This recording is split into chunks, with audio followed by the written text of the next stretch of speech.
Welcome to the Binge Breakers podcast. I'm Jacqueline. I am here to teach you how I overcame bulimia and my binge eating disorder, and how you can too. Through simple steps of mind management, repairing your relationship with yourself, understanding your habits, and intuitive eating.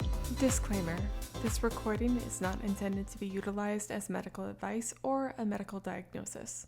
If you think you're in need of medical attention or treatment, please seek it immediately. This recording will also contain sensitive subjects such as binging and purging, weight, and depression. Please listen at your own discretion and do what you think is best for you. Talking about, please just go for it, because there's one thing in particular that I've come across a lot recently, and I know that it was a bridge that I had to cross myself. I'm sure you did as well. And it kind of comes down to the fact that whenever we want to make any of these changes, one of the first things is almost we need to believe that we're worth making the change. You know, like we need to have enough kind of self-esteem, if you want to call it that. I'm not sure what I enjoy calling this kind of stuff, but we have to think enough of ourselves to go, you know what? Yeah, actually, I'm worth this.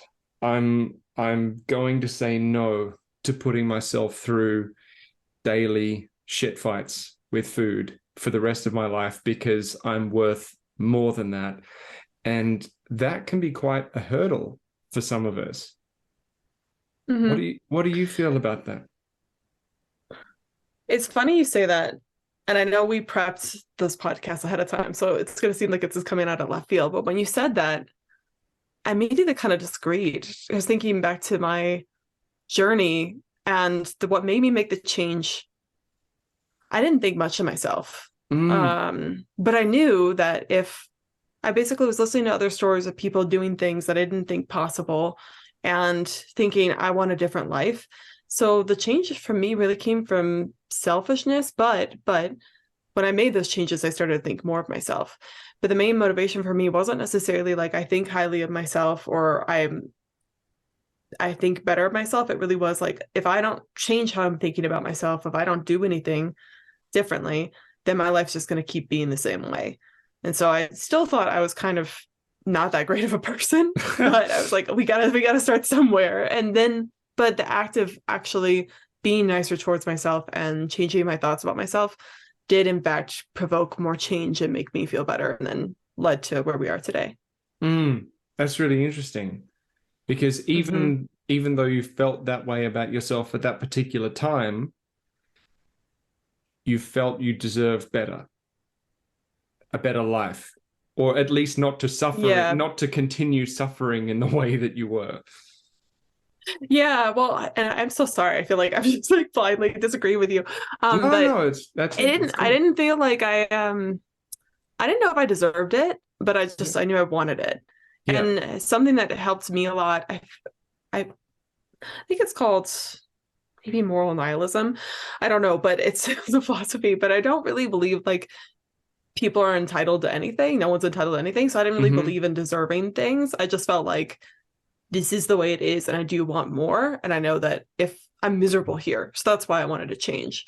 Yeah. But then, and I still kind of feel the way. I don't feel like I necessarily deserve anything, but I kind of want to change, and I want to help people, and I want to make sure I want kind, like sounding like a self-love kind of prophecy thing, but I want to help people. I want to help myself, all those things. That's what motivates me a lot still.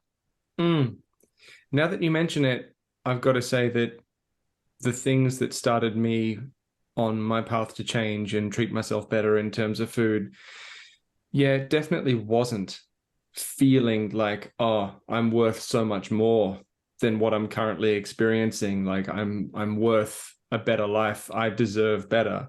It really was more like, I can't fucking do this current thing. Yeah. I can't fucking do this for another fucking second. So it was like, and then what you said about how like acting in a way that's congruent with that to change things, then the way that you feel about yourself kind of starts to change over time. Is that more of what your experience was? Because that was definitely the case for me. It's not like I just woke up one day and went, you know what, I'm fucking worth it. It was more like, it was more like this, this sucks. completely so badly, and I can't do this anymore, so let's do something about it. Yeah. And then later, oh, Yeah. actually, yeah. Well, and yeah, when I say I don't believe I deserve anything or others don't deserve anything, it's not like I don't think people work hard and they don't, like, I think most humans are deserving of basic decency and respect and kindness. I don't want people to be miserable. But yeah, it was kind of like the same thing with you. Like, this sucks. I'm miserable. I can't do this. The other alternative is like dying. So we need to change something. And then the funny thing though is that when I looked at it and I looked at what was going wrong, I was constantly abusive towards myself, just thinking really horrible thoughts about myself all the time. And it's funny, I would do little things wrong. Like, I would forget to mail something, or I would accidentally be late to something, or just forget to take the trash out. I don't know. But those are the things that I would be like, you're so stupid. And it's like, now those things, I'm like, oh yeah, you forgot that. It's a big whatever. But I would just be so mean about everything that I did, and then even the bigger things. And I found that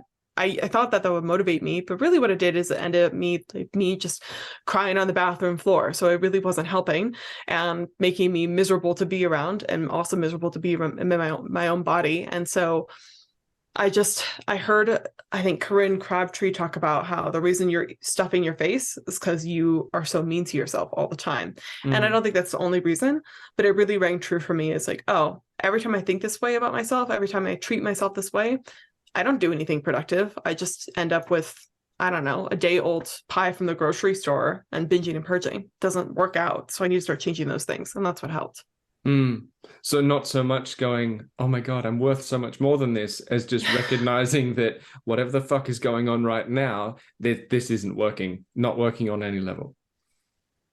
Yeah. And yeah, because I don't want to say that I think self-love is important. Treating yourself kindly is important, obviously, because it changes your behavior and stuff like that. But no, it's really hard to tell someone when especially they're binging and purging daily and they feel completely chaotic and they're abusive towards themselves every single day, to be like, no, you're actually worth it. They're not going to believe that, even though they do probably deserve a better life, but they're not going to feel it that way. And it comes down to that difference between like knowing and feeling as well. Like, I know this happened for myself, and I've worked with plenty of people who know in theory that they have every reason to like themselves. They might be told by other people that they're a nice person. They may have done a whole lot of personal development or read a lot of personal development and gone down that road. And they know in theory that they might have every right to like themselves a little bit more than they do. But there's that discrepancy between what they might know on paper and then what they know intellectually, and then how they actually feel about themselves. And that was definitely something that I noticed for myself as well. It was like, okay, I know that I shouldn't be so hard on myself. I know that, this and this, if I thought this way, it just would produce a better result. But why the hell don't I feel that way? And this is a hurdle that I've seen people run into a lot. And the only answer I have, and this is what I'd love to know your take on it as well, the only answer I have doesn't seem to be super satisfactory sometimes, because it's like you need to act in a way that's congruent with how you want to feel for long enough for that feeling to actually develop. And there's going to be a period of time where, yeah, you might not actually feel it. You might not feel better. You'll just be taking consistent action from a position of knowing rather than feeling. And it's just going to take that time. What do you think about that?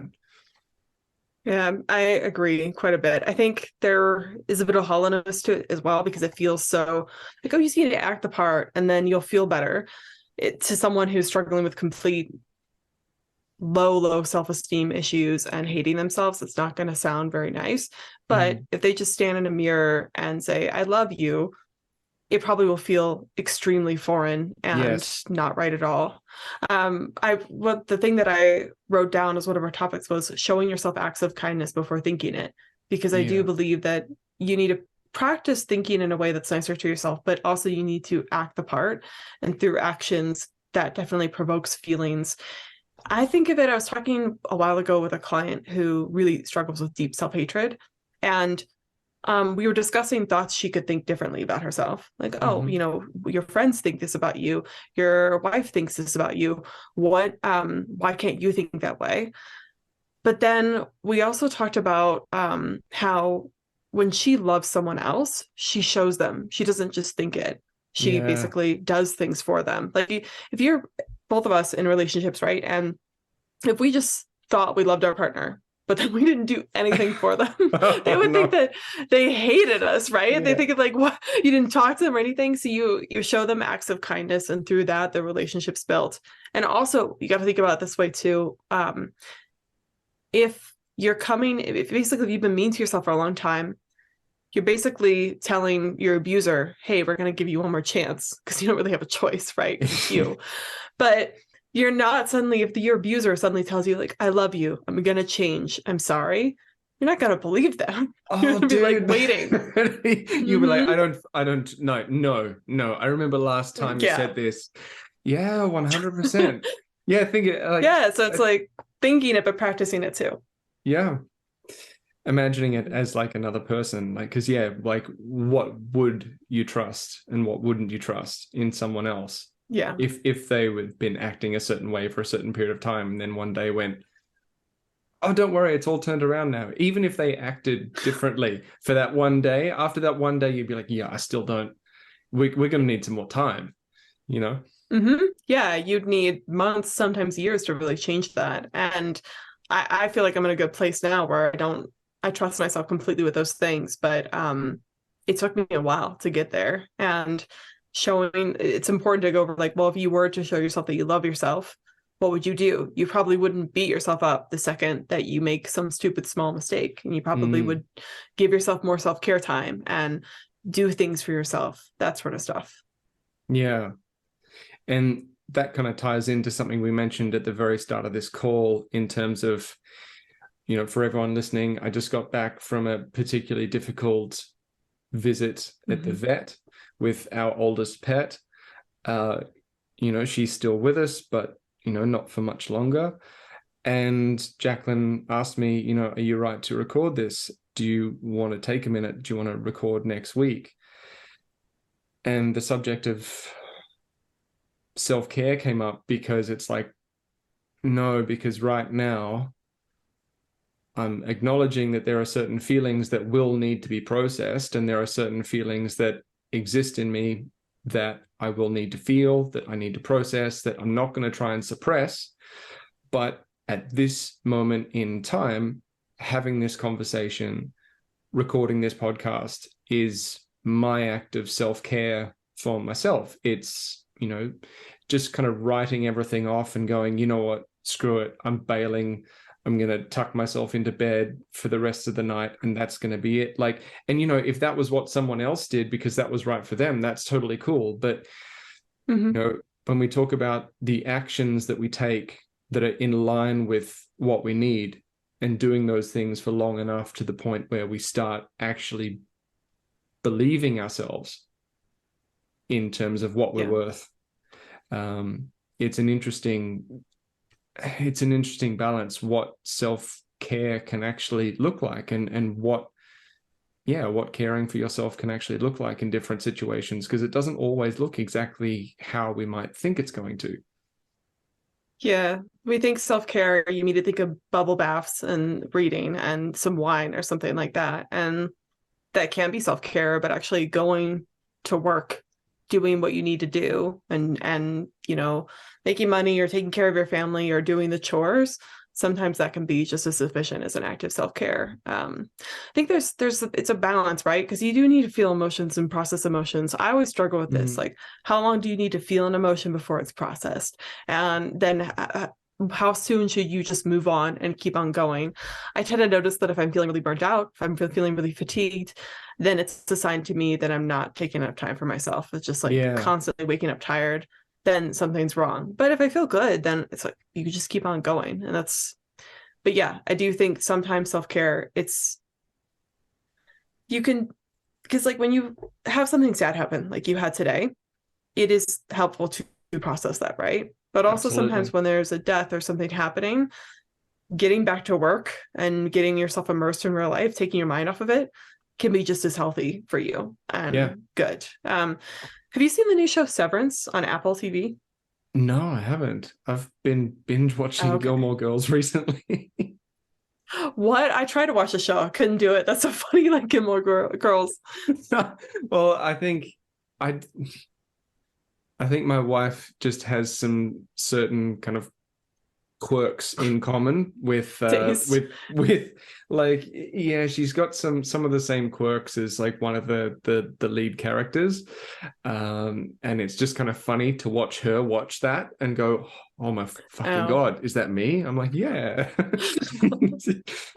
that's hilarious. It sucks when you get called out by a show. You're like, oh, that's me. Um, I watched Arthur growing up. We didn't have a lot of television growing up and mainstream TV. Do you know what Arthur is? Is that cartoon with like the Yeah, it's a PBS cartoon. where they kind of look The like aardvark. strange? Yeah. Oh, is that what they are? I was like, is it a weird hamster? Like what?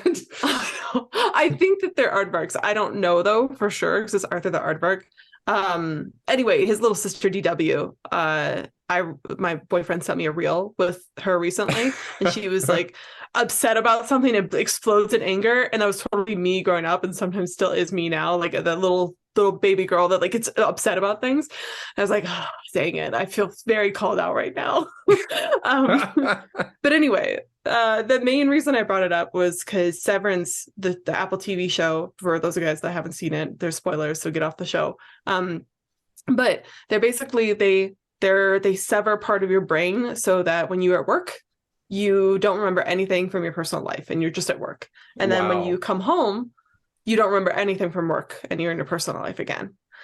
And I've only watched the first episode, but I think the general premise is the people that have signed up for this, something bad has happened in their life that they don't want to think about. And so they're going to work to try to forget what's happening. And basically, I think they're trying to say, like, this isn't working and you need to feel your emotions. Yeah. But I do think there's an interesting concept of like getting to work, distracting yourself. It can help to some degree.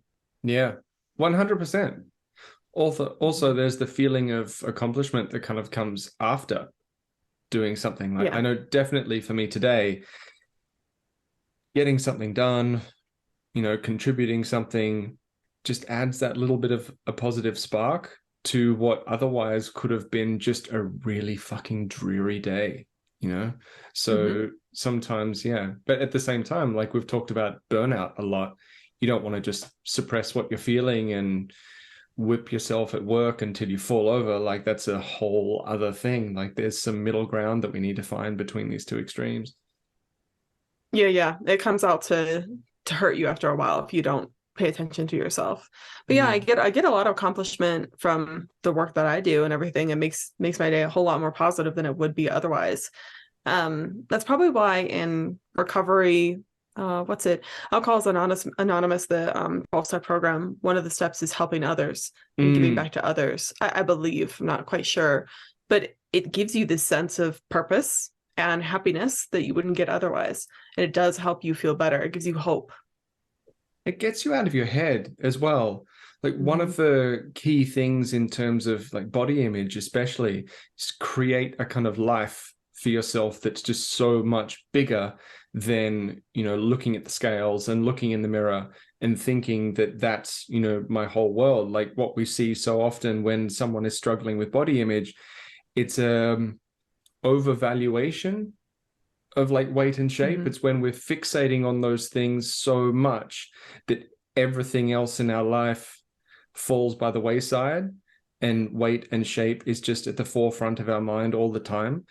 But rather than fight those beliefs, or not beliefs, whatever they might be, rather than fight whatever that is directly and kind of go to war with ourselves on the inside, an approach that has been proven to work really well is actively putting attention into other positive areas of life, like you said, like contributing, like helping others, like making sure that your life is actually fulfilling and you're not just waking up every day living in this world of body image anxiety and concern about weight and overthinking food choices. So like, rather than fight those things directly, just, okay, I'm going to actually do some stuff for other people. I'm going to contribute more. I'm going to create a life that is rewarding and fulfilling. And let's just revisit how I feel about body image.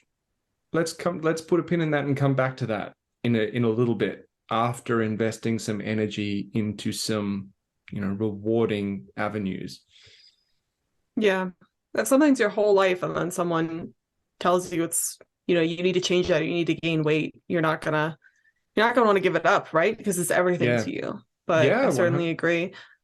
I was thinking while you're saying about the time when my leanest was probably at the beginning of my bulimia eating disorder. Like, I struggled with disordered eating before that, but bulimia was definitely at the beginning, my leanest. And when I think back to those memories, I think of images of me being in my apartment all alone over Christmas because that was the only way that I could not eat, avoiding my family, and just exercise all the time. And just laying in bed watching shows I didn't really care about because I didn't have energy to do anything else.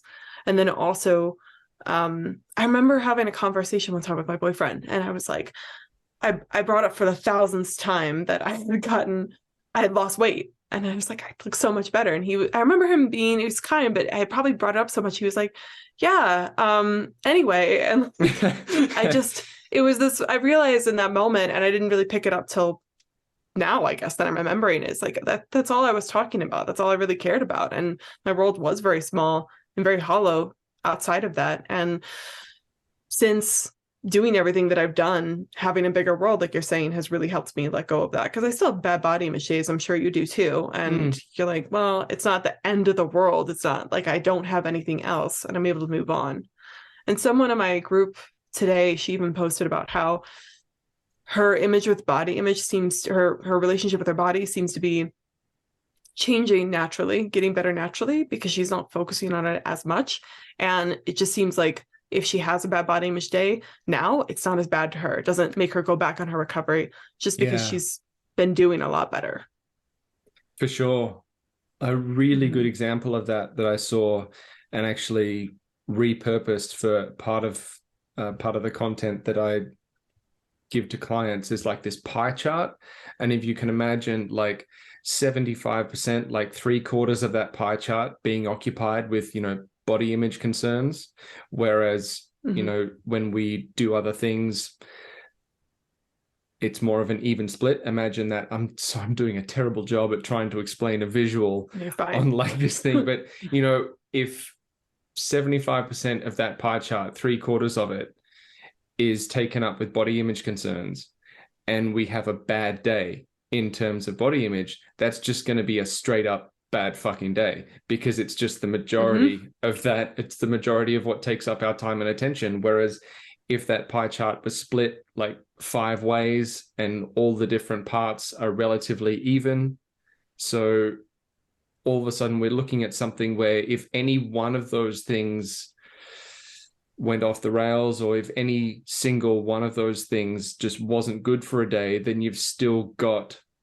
4/5 of the things that provide you with safety, self-worth, happiness. You've still got 4 out of 5 of those things online.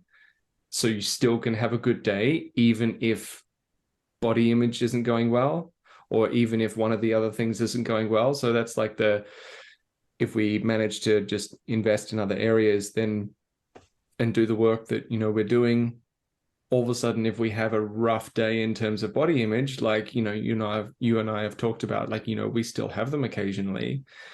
It's still like, well, that doesn't ruin the day anymore. It's more like, that's a bit annoying. I'm kind of feeling a bit of this today, and that sucks, but I'm still actually able to have a really good day because the entire day isn't held up by that one thing, or isn't dependent on that one thing. Yeah. It's like, I think of stock investing when you said that, you're supposed to diversify your not portfolio. just put it all in one stock. Exactly. Yeah, Yeah. that's what you do with your life. I like making money comparisons with this stuff because it's easily understood and mathematical. But that Mm. example you gave is brilliant with the pie chart and everything. That makes a lot of sense. I'm really glad that it kind of came across like this because it works much better with the visual. But yeah, cool. I know. Yeah. We both, I think, do this thing where while we're explaining something in the back of our mind, our brain's like, you're not doing this right. You're not Oh saying my it right. God. You're making this mistake. And it's like, no, you're doing fine. Whatever I'm speaking, I just have to basically like, no, we're gonna keep on going. You just keep saying it. Doesn't matter. Yeah, you're so right. You just have to like Mhm. put that voice aside and just power through. And Yep. It's going to keep on going because it's like if you stop now, if you address that thought, then you're going to get completely derailed and then you're completely fucked. maybe this is why we're on the same page when we have these chats, because we're both dealing with very, very similar things. Yes. Mm-hmm. Yeah. That actually, so with your, when you started, let me ask you. So for me, I've just got this like voice in my head always. I'm not as like, it's not just, I know it's my own mind, but it's this voice in my head that's like, you're not doing this right, or you suck, or you're not explaining this well, or that was really stupid. They're thinking this about you now. For me, what I found, again, kind of like you say with body image, is just instead of trying to get rid of it, just not focusing on it, almost like ignoring it or not giving it much attention and being like, yeah, okay, but let's keep on moving on anyway. It must not be that bad. Have you found the same to be the case, or do you have a similar experience? Yeah. The approach that I use to deal with that stuff is very body focused. It's very much grounded in physical sensations and breathing and everything like that. And it could almost be described as like a bottom up approach. And when I've had chats with people about this, it's almost like it comes down to, broadly, there are a couple of different ways we can like navigate these things, top down versus bottom up. An example of top down is like, cognitive behavioral therapy type, addressing thoughts and self-talk and all that kind of stuff, Mm-hmm. how we speak to ourselves, like reframing things, whatever. And then bottom up is more body focused, like physical sensations in the body. What is the sensory experience of the feeling that you're currently having? What is your breathing like? All this kind of thing. Different people I've found seem to lean in different directions when it comes to how to handle these this chatter in the head and these kind of voices.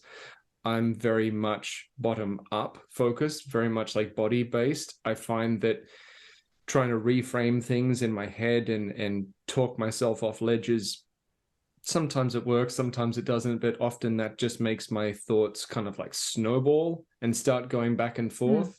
Because the voice that caused the problem in the first place likes to think that it's pretty fucking smart. So it likes to come up with oh yeah, but whatever. And before I know it, I've just entered into this time wasting thing in my head. So for me, I find it really helpful to turn my attention away from thoughts at times completely and literally focus on like one breath at a time. Sometimes really get myself down into that physical regulation, like self-regulating physically. That's how I navigate that kind of situation myself. If something goes wrong upstairs, I go down to the basement, be with the body, breathe. And I just imagine when you say basement, you think of something really creepy, like a bunch of dolls or something like that. But I know what you mean. As that was coming out of my mouth, that voice that we spoke about before was like, dude, this explanation, you're fucking it. Like, you're gonna say basement. And that is like, that is not a healing image. But yeah, I'm sorry, I shouldn't have said it, but I get what you mean. I was like thinking bottom, I've heard that before. Yeah. Same wavelength. But yeah, no, I go back and forth. I like that example, and I think that's helpful, especially when you're in a really dramatic moment. Like maybe you want to binge, or something horrific has just happened. For me, maybe like it's more common for you to just any sort of moment like that. But if I'm in a moment where I can't think rationally anymore, then that approach is better. It's just like let's just focus on our breathing, It's almost like you're just restarting the computer, right? Just Yeah. turning it off. Like there's too many things going on here. We just need to turn it off, then we'll restart it. And just going away from your brain for a second, breathing and trying to calm your body back down, then you can come back to your brain and it's refreshed. That's a really good point. It can very much depend on the intensity things have kind of reached. Like in those more intense moments, a body-based approach, like you said, just switch it off. Just like we're the thoughts are too much, we're exiting here. But if the intensity is of the emotional, whatever is currently going on, if that's a bit more manageable, a bit more kind of low to medium level, that's when, yeah, actually, now that you say it like that, in those moments, I definitely find it helpful to, reframe thoughts, observe thoughts, do all that kind of stuff. But then if things get more intense, that's when the body-based approach comes in. So yeah, that's a really good point. Which approach we use kind of often depends on which stage of the process we're at. Yeah, how bad it is. Because the reframing too, I just had this conversation with someone else, actually a friend, and we were talking about how, because he was under the impression too that like, okay, action-based things are more important overall because you get the reps in, you learn from it, and you have the experience. The more physical aspect is the more important part. But I still feel like the reframing thoughts is important because they're what drive the action ultimately. Like you have to decide to do something. And I find a lot of people I work with, they know what to do. They just have these blocks in their brain, these ideas that kind of hold them back. And if you can talk about those and reframe those a bit, then they're more likely to take the action that will ultimately seal the deal. Yeah, I agree for sure. But I wanted to ask you, so bringing it back because we veered off course, but with self-care, self-love, all those things, when you were first starting your journey of recovery, did you have this whole moment of like, I'm going to be better to myself, I'm going to start thinking differently? Was it like that, or was it kind of just stumbling in the dark? It was very much stumbling in the dark. Like I wish I could say that there was a formula. Now I've recognized, in hindsight, I've recognized the things that work. I've done enough study and reading on the subject to line those things that I know worked for me up with things that, I'm like, okay, that's literally something that's from a particular course or something that I happened to just stumbled upon because it felt right at the time. So yeah, for me, it was very much stumbling in the dark and seeing what felt in line with what I wanted. And it was, felt is the wrong word, because a lot of the time I was going against my feelings, because my feelings about things, I came to the conclusion that I couldn't trust 100%. In some ways, my feelings were the things that were driving me towards problematic behaviors. So it's almost like I had to, when I felt good, like as my best self, decide, okay, how do I want to act? And then commit to those actions kind of regardless of how I felt. So that was a bit of a process of stumbling in the dark and seeing what would happen, because sometimes I would decide on an action that was actually really toxic and fucked. And I'd have to realize like a few weeks or months down the track, wait, this isn't working out. What went wrong here? So yeah, very much stumbling in the dark. What about you? It was similar, but I like that you said that decide based on what you know your best self needs, and then committing regardless of how you're feeling. And I don't think either of us are saying like ignore how you feel, gaslight yourself. But I was in that moment too of thinking, all right, what I'm doing is not working, like we were saying in the beginning. And there was a key moment I had where I really just decided, okay, we're going to do things differently. Like this is not working. We can't just keep playing in the muck anymore. This isn't helping. And we need to stop being so mean to ourselves. We need to, at bare minimum, do these things. Otherwise, we're just going to keep winding up here. And I also committed to, okay, we're not going to trash talk ourselves anymore. We're not going to beat ourselves up anymore. We are bare minimum going to treat ourselves with human respect and decency. And I couldn't go to like, I love myself and I'm so amazing, but I could go to like, you're a human being worthy of decency and respect. Yeah. And we're going to treat ourselves like we treat others. And that helped me a lot. And then also just, before, when I did that, I wasn't on the verge of stopping binging yet. That was a long way down the road. But when it came to changing my relationship with myself, that helped a lot. And I did a whole, like, I wrote down affirmations that I believed at the time, put them on my mirror, and said those to myself out loud every morning, which is so cheesy, but it helped me. But then it reminded me of how I should be treating myself, and then I acted accordingly based on what I said. Like, someone who respects themselves doesn't shit talk themselves and doesn't go and, I don't know, skip work or call in sick or something like that. They do the things that they're supposed to do. I love that you mentioned that difference between self-respect and, you know, shooting for self-love. Like, because for me as well, the idea of loving myself was just so foreign. I was like, what? I just couldn't, like, what do you mean? Like, what does it mean? Like, why? Why love myself? Like, the only thing akin to self-love, or as close as I thought it's actually miles from self-love, but I thought that it was self-love at the time, was the feeling that I would get after achieving something, like that kind of ego-based satisfaction. I thought that was self-love. So that gives you an idea of how far into the fucking weeds I actually was at that particular point in time. But yeah, self-love can be really hard to grasp, though self-respect, that can be a little bit more tangible. And I'm really glad you said that, because it's something that I'm 100% with you on. Because you wouldn't go up to, I mean, hopefully you wouldn't go up to a random stranger and be like, you're a piece of shit, you know, and walk away. So why are you doing those things to yourself? Just doesn't do any good, you know. No. It's not helpful. When you were talking, I was thinking, because for you, so I'm a woman, right? And in female culture, it's much more common for them to be like, take care of yourself, love yourself, be kind to yourself. It's more appropriate, even though it shouldn't be the case. But I feel like in male culture, at least maybe back then, it's changing now, but there's, I don't know, men aren't supposed to take care of themselves, right? They're supposed to just achieve things, do things, accomplish. So it makes sense to me why you thought, like, here's what I can do for myself. I can accomplish things. I can get that satisfaction, which is good. But I can see maybe why you thought that based on messages that you had received. Yeah, I feel really seen right now. Like, that is, yeah, it sucks. That's something that,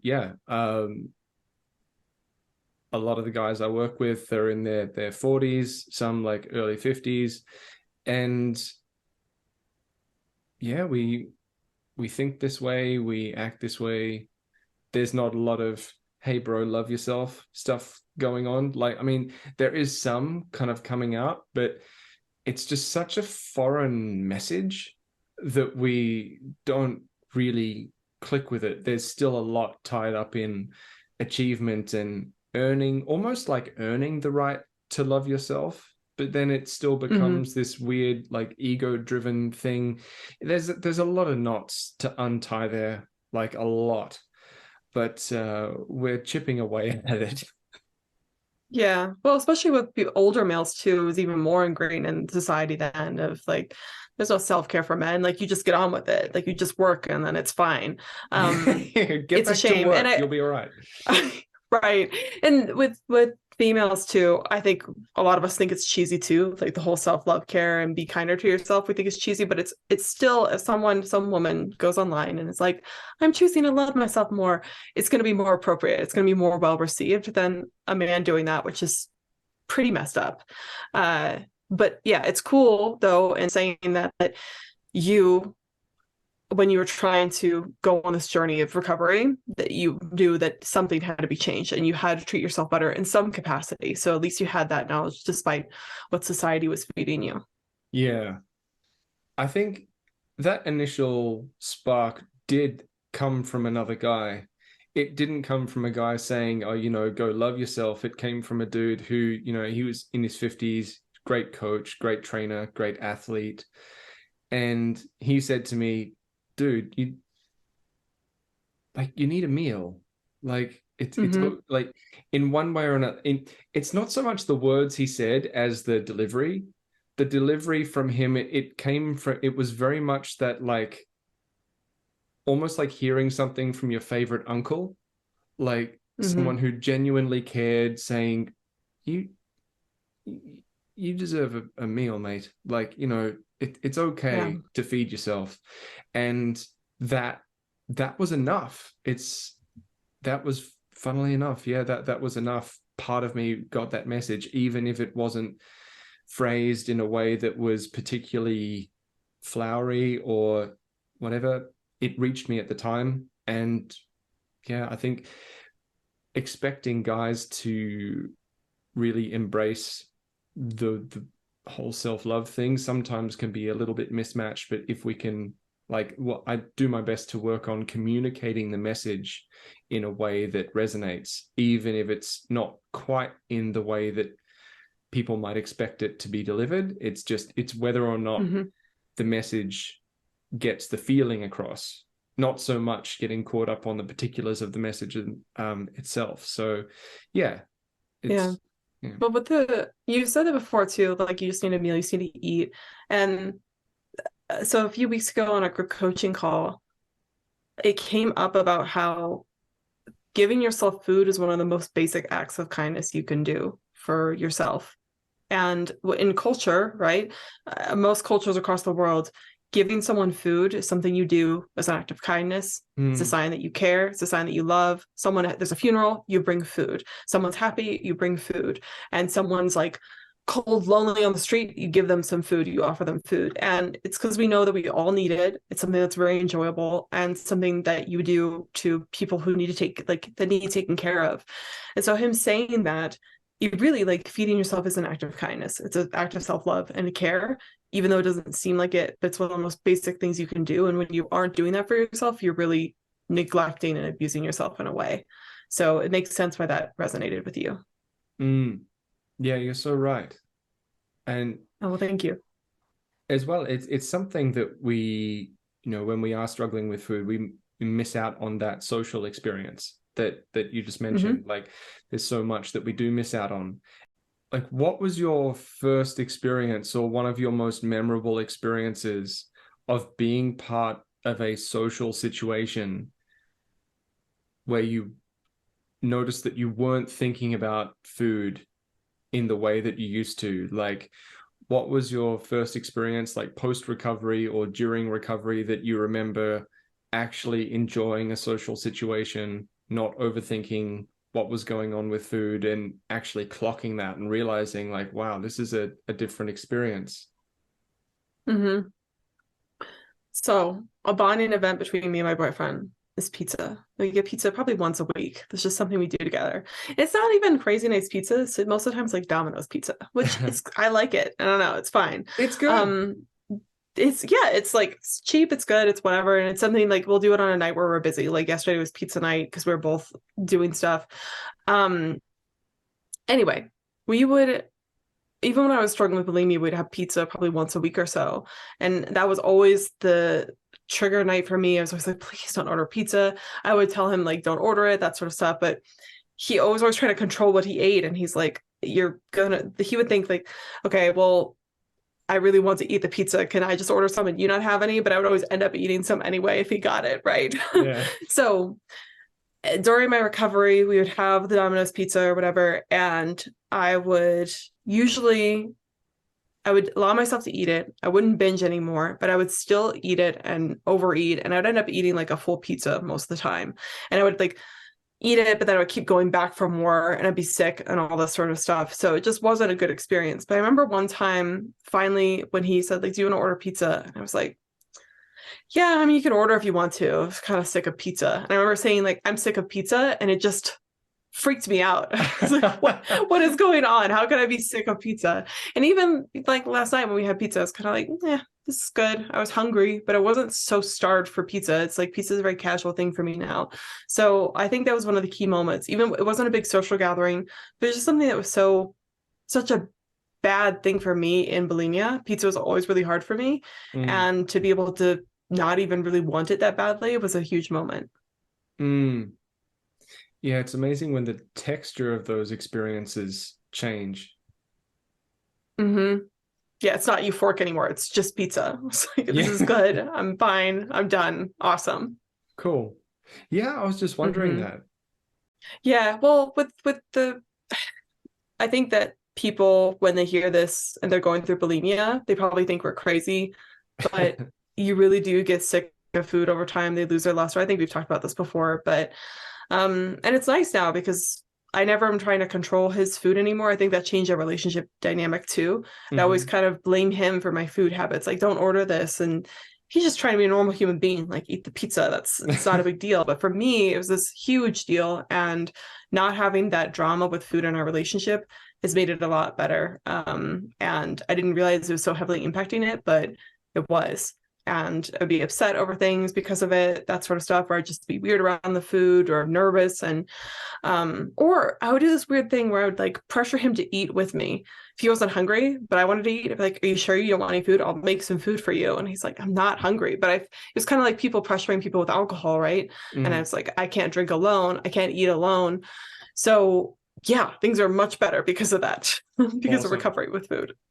Yeah, I remember in my early 20s, I was in a relationship where I didn't realize I had an eating disorder, but I had an eating disorder. And the girl I was dating at the time, we were together a few years, and she very much had an eating disorder as well. And the amount of craziness that just occurred as a result of food, conflict around food, emotions flying everywhere around food, like I can't describe just how hectic that household of just the two of us was when imagine when we were both like really far down the rabbit hole. Like, food could either make or break like a week. And if one of us was having like a good moment with food and maybe enjoying something and feeding ourselves like properly, but then the other one wasn't quite there yet and it was maybe a bit triggered and not having such a good day, it would just make the person who was triggered, like, it would make their situation so much worse, because then they were looking at someone right there who all of a sudden wasn't struggling, and then the person who wasn't struggling would then feel guilty because they could then see that the other person in the relationship like really wanted to eat something but wasn't on board with eating that on that particular day. Like, yeah, it was mad. And I think the effect that destructive, or the effect that I'm always tripping over the words that I want to use in these situations. Like, well, I think you're trying to say the effect of the destructiveness of your behaviors really made a catastrophic relationship, right? yeah, that sounds fascinating but awful, like a soap opera of food. Oh my god, it was a clusterfuck. It was an absolute clusterfuck. And I think the effect that eating disorders and even disordered eating has on relationships is not something that's spoken about quite enough, because it's, food is something that we do together all the time. It's something that we give each other. It's a way that we express love and affection. It's always there. So in a relationship, if something is up with food, it's really hard to navigate. I never thought about two people together with eating disorders. I have had several people talk to me that their partner is also bulimic or something like that, but I haven't dove into it so much. But I didn't think about how crazy it could get if it's just because for both of us it's kind of just us in the relationship struggling with an eating disorder. But for two people, oh my god, that would be insane. I did want to ask you though, so I was just talking about this. I have several clients that are nervous about telling their partners about their eating disorder. Did your wife know when you first entered your relationship that you were struggling? And if not, how did you tell her? She was bouncing back from many years of orthorexia herself, and she was much more aware of her situation than I was mine. I thought that I was just, at the time, like, I thought that I just had a strict diet. I thought that I was just trying to be ripped. But really, it was still the tail end of bulimia and binge eating disorder. And it's not something that ever really came up in conversation as like this is happening for me, I need to sort this out.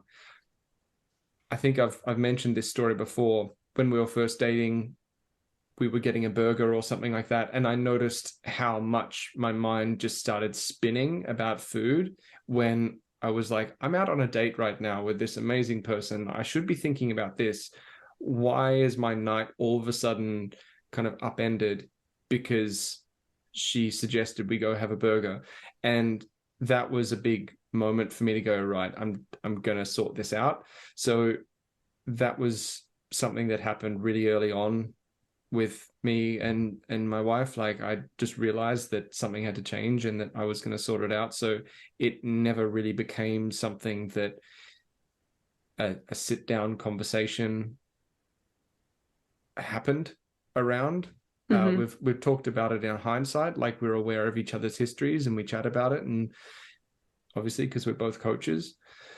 But yeah, no, there was never a big conversation about it. What about for you? Was there a moment with you and your partner where you had to communicate what was happening for you and make him aware of what was going on? I didn't know, obviously I didn't know about the relationship history because I'm in your life, but that's interesting that there was never this official conversation. It just kind of naturally came out from time to time, and you discussed it sounds like, but mainly you just made the changes. No, mine was like this big conversation. I was still bulimic though. It sounds like you weren't really struggling with bulimia anymore when you were with her. It was definitely, it had shifted to just binge eating. So I wasn't bulimic anymore, though. Binge eating's still a big deal, but it's a little different, I guess. But it sounds like maybe you didn't feel the need to just express exactly what was going on all the time, just that you needed to change it. Yeah, that was my experience of it. What about you and your experience? So I've been struggling for a year or so with bulimia in my relationship, and we had been dating long before that. But I just moved in with him after graduating from college, and I felt like I needed help. I was worried for my safety, and I didn't know what was going on really. I just knew that I felt like I was crazy. So I knew that I needed to get help, but I didn't know how. So I felt like telling him was going to be necessary for that reason. But I was so scared to tell him. I thought he was going to think all these horrible things about me, that I had been lying or something. And all these beliefs that I had really didn't make sense based on the reality of our relationship. But I really thought he was going to be furious and think of it as kind of a betrayal or think I was crazy. And so what brought me to tell him is realizing like I can't keep the secret either way. It's just too much to keep. And I know I'm going to need help if I want to go to therapy. I can't just be sneaking off randomly to appointments. He would notice that. So I need for him to be on the same page is what I felt like. So I just blurted it out on a grocery store run. Like we were coming back from the grocery store and I was driving. And I was just like, I need to tell you something. Thinking about telling him the whole day. He was like, what? And then I just kind of blurted out that I've been struggling with bulimia, what was really going on. And he responded really compassionately and kindly, and all my fears for no reason. And it helped me see that I wasn't so crazy. Having him have such a calm response really helped me be more kind to myself about it. That's really sweet. Really, really sweet. Yeah. Not everyone has that experience, but I just wondered because I don't talk to many people that are, I don't know, coaches in the recovery industry doing this, but I always wonder how people tell their significant others if it's a big conversation. And it's weird. I assumed it would be a big conversation between you two, but you're like, no, it really wasn't this huge thing. So it's different. I think I tried to reach out to previous I think my first experience of trying to reach out to someone I was dating, like someone who I had a long-term relationship with, that didn't go so well. They just, obviously they were like, what are you talking about? I mean, whether or not it was because I'm a guy or they just didn't understand or whatever, I don't know. But I felt like it was this big thing that I was struggling with, that I wanted to confide in someone about. And when I tried to, I kind of got the feeling that it was just being brushed off. And it like, you're like, what are you talking about? Like that's not a thing. Or it just, I just got the feeling it was brushed off. And that experience evidently left a mark on me, like significant enough to make me like factor that in when I was discussing things in future relationships. I never discussed it in a relationship again after that until like meeting my wife and experiencing the relationship that we have now. But yeah, then it was a case of only talking about disordered eating or eating disorders really in hindsight, because when I met her, I decided that I'm not going to be like this anymore. I need to sort this out, because I don't want this to get in the way of a beautiful relationship. So yeah, now that you mention it, yeah, I did try and tell someone about it at some point, and it didn't go well. And I guess that led to me handling things in a very specific way moving forward. Yeah. Wow. Well, now there's more to unpack, right? It's insane that they just brush it off. I find that people do that too. They're hopefully people have positive experiences, but some people, they don't know how to handle it. They don't know what to do. And sometimes that they're used to seeing, especially in a partnership, they're used to seeing you as this, they have this idea of you in your mind, like this strong person who doesn't have any issues. Then you bring up an issue with them and they don't want to see you that way. And so they kind of are like, let's just move on from it. So they probably did understand it was a thing. They just didn't necessarily know how to handle it. So the best way they could is just to minimize it, which maybe they weren't trying to make you feel bad, but that can make you feel really bad. Be like, this isn't a thing. I'm the only one struggling with it. Oh my God, I'm crazy. Yeah. It was just like that feeling of, oh, this is this really big thing. It's making me, it's on my nerves. It's making me feel this way. And then you go and tell someone and they're like, meh. It kind of like, it just makes you go, it's awful. Just kind of, yeah. Everyone handles these things in different ways, I guess. But me, it just kind of made me go, oh, okay, note to self, I'm not going to confide in anyone about that. Yeah, that's one, like you're vulnerable. People don't receive it well. That's going to make you completely clam up.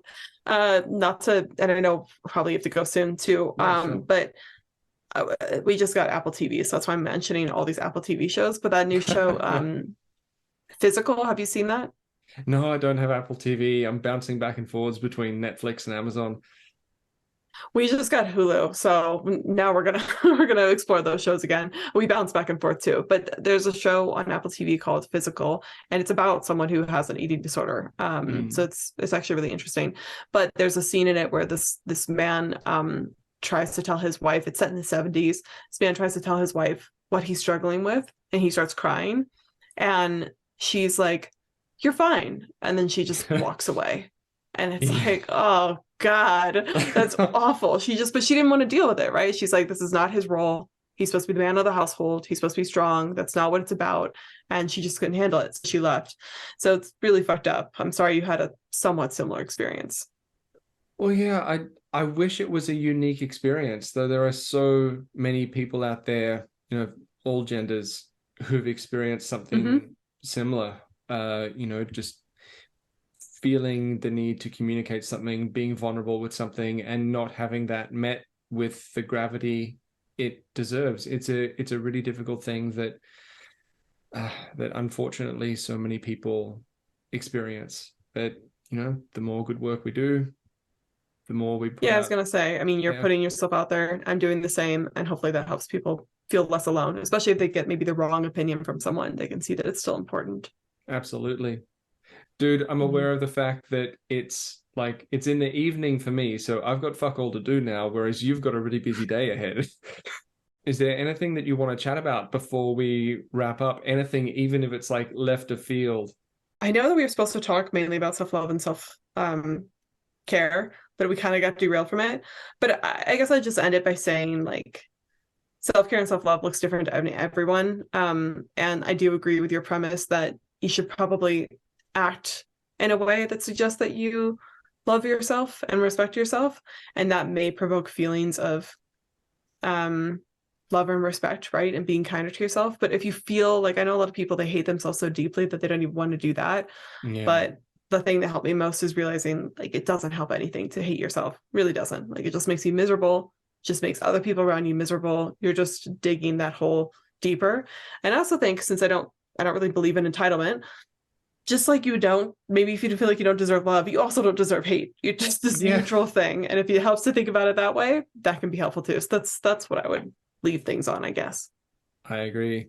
The word neutral, ironically, is something that I bounce back to a lot, because if we can't shoot for great or good or love or whatever it might be, can we just shoot for neutral ground first?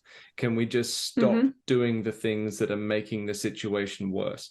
That was actually one of the cornerstones of what got me moving and kept me moving in a good direction, was this mantra almost of, I refuse to do something that's going to make my day harder than it needs to be.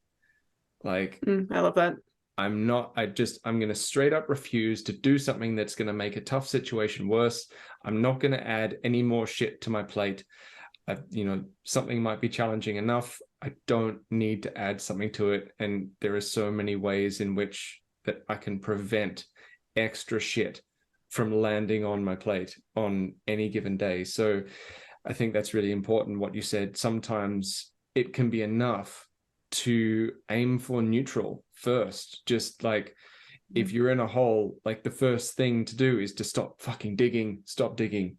Just like, and then from put there, the shovel down right now. Put, We're just gonna stay in the hole down.